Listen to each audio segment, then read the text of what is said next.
Hello everybody and welcome. In this video I'm going to show you how to manage sound balance for your earbuds Oladance OWS Pro.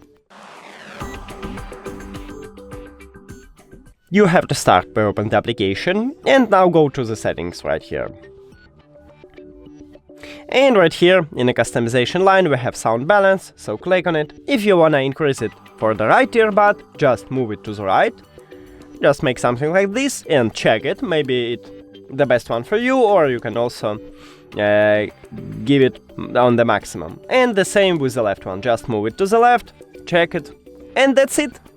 When you make the best one for you, just go back, and we did it.